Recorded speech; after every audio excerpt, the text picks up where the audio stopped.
오늘 촬영한 내용은 저희가 법인 설립에 대한 많은 상담을 했었는데요. 많은 분들이 공통적으로 질문을 했던 내용을 모아봤습니다. 그래서 법인 설립을 고민하고 계신 분이라면 사전에 이 영상을 보시고 준비를 하시면 많은 도움이 되실 것 같습니다.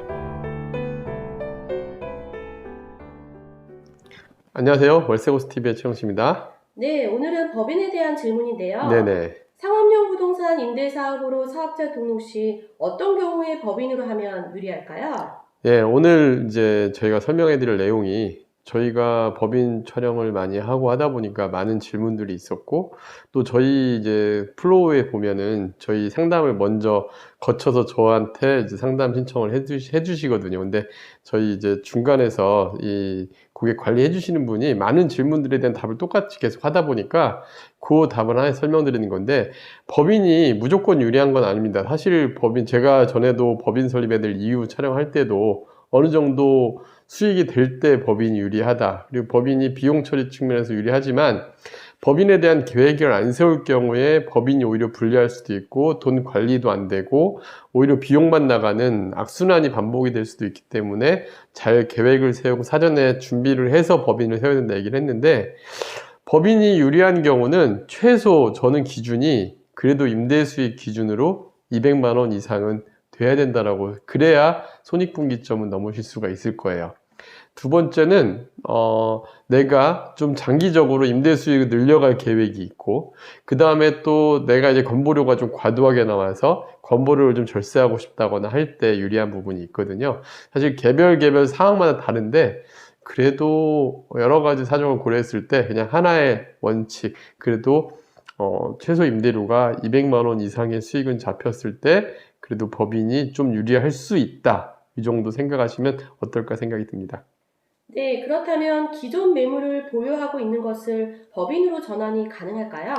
네, 이 질문이 되게 많아요. 기존에 내가 이제 매물을 갖고 있는데, 사실 저희가 이제 보통 보면은 대부분 법인 컨설팅 하는 경우는 신규 물건을 찾고자 하실 때 저희가 중개법인으로서 역할과 컨설팅을 같이 해드리는 경우가 대부분인데, 가끔 기존 물건을 법인으로 전환이 가능할까 쉽게 생각하시는 분들이 너무 많더라고요.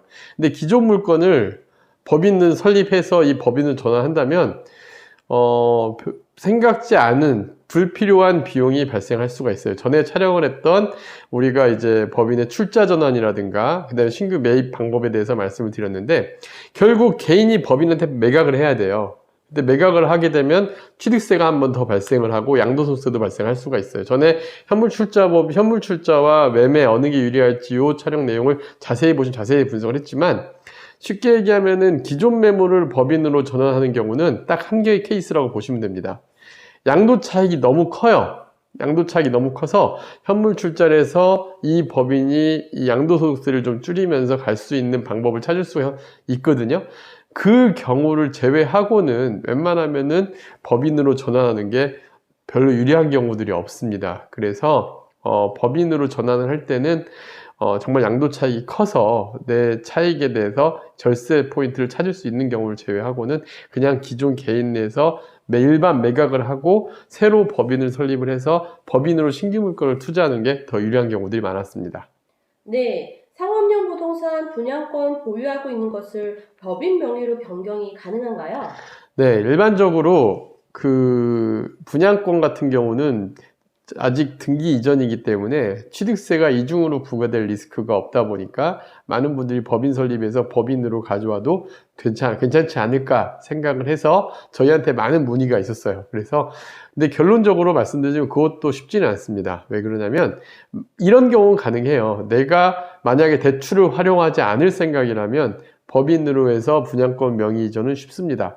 왜냐하면 일단은 보통 분양 절차가 상가 분양을 받거나 하게 되면, 상가나 사무실을 사게 되면 분양권 자체에 중도금이 발생을 하거든요.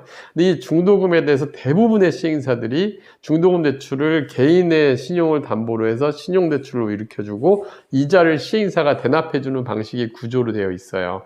근데 법인으로 만약에 명의를 이전할 경우에 이 소유권을 전달하려면 법인이 대출을 승계를 받아야 되는데, 모든 금융기관에서 중도금 대출에서 신설법인이 중도금 대출을 승계를 안 해줍니다. 그러니까 이 중도금을 다 상환할 여력이 있다 한다면은 법인으로 이전이 가능하지만 만약에 중도금 상환이 안 된다 한다면 어쩔 수 없이 불가능한 거고요. 잔금 때도 마찬가지예요. 잔금 때도 만약에 내 여력이 중도금을 갚을 상황이 된다 한다면은 명의 이전이 가능하지만 중도금 갚을 상황이 안 된다 그러면은 이제 명의 이전이 불가능한 거죠. 간혹 이런 경우도 있습니다. 계약금 바로 잔금 가는 경우도 있습니다. 계약금 20%, 잔금 80%에서 가는 경우 이런 데들은 명의 이전이 쉽겠죠. 그러니까 상황에 따라 다르지만 대부분의 경우에서는 어렵다라고 보시면 될 것 같습니다. 네. 그렇다면 은퇴 후 절세 및 건강보험료 걱정이 되는데 법인 설립을 준비하는 것이 유리할까요?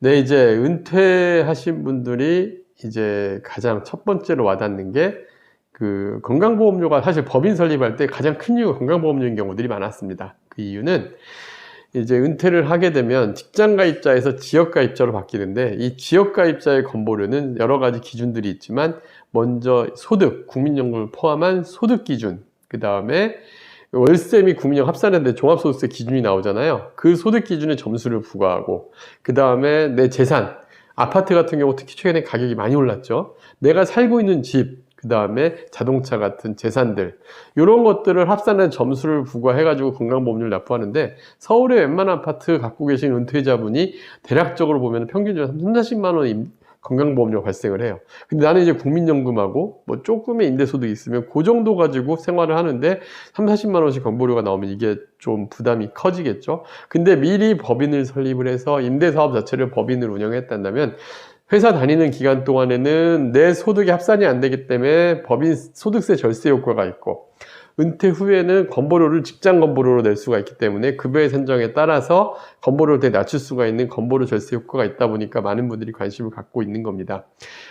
물론 가능은 해요. 가능은 한데 아까도 처음에 제가 서두에 말씀드렸지만 대신 임대소득이 낮은 경우에는 의외로 법인 같은 경우 다른 비용 구조들이 있다 보니까 유리하지 않은 경우가 있을 수도 있습니다. 그래서 사전의 계획과 또 많은 코디네이팅, 저희가 해드리는 코디네이팅 역할을 통해서 검증을 한번 해보시고 법인 설립 여부를 판단하시면 좋겠고요. 무조건 유리한 건 아니지만 미리 준비를 한다면 법인 설립이 상당한 노후 준비에 도움이 되는 건 사실입니다.